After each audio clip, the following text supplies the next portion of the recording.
So just another important thing to know as well, that this was actually a digital genocide as well as a genocide on the ground. Israel's oppression of Palestinians isn't just military, it's digital. Using spyware, surveillance drones and high-tech checkpoints, Israel has turned Palestine into one of the most surveilled places on earth.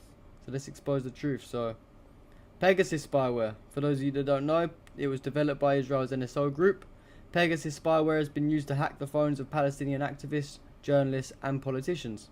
It grants access to calls, messages and even the camera, turning devices into tools of surveillance. So yeah, crazy.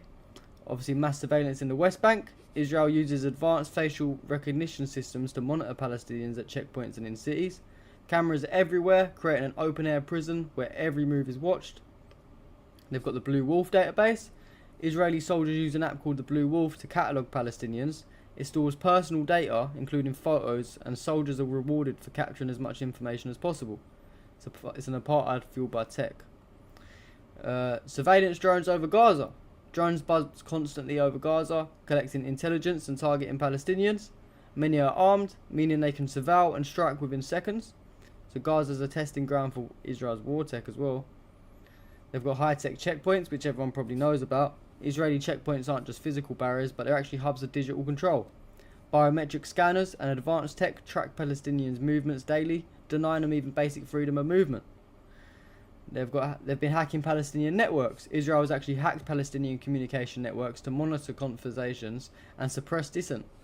This digital warfare strips Palestinians of privacy and fuels constant fear. They have smart walls around Gaza. Israel has built smart walls around Gaza, equipped with advanced sensors and cameras. These walls don't just imprison Palestinians physically, but they monitor their every move electronically. I mean, how crazy is that to think about it? Like, look, this is like a little diagram. They've got cameras, radars and sensors here. A razor wire so they can't climb over. It's a 20-foot high metal fence.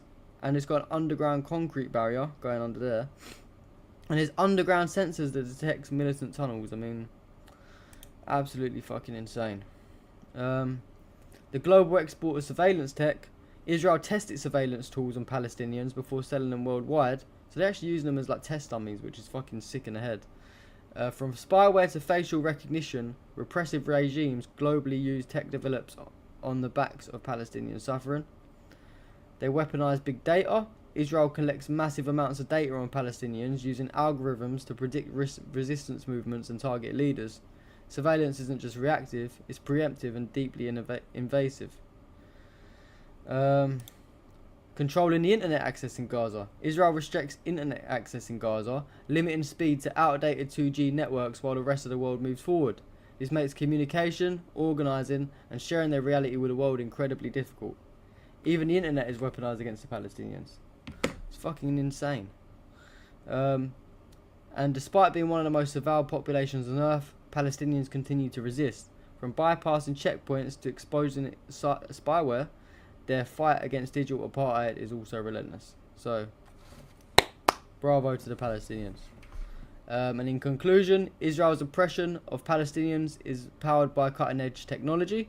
Surveillance isn't about security, it's about control. So it's time to also call out Israel's tech apartheid and the global corporations enabling it.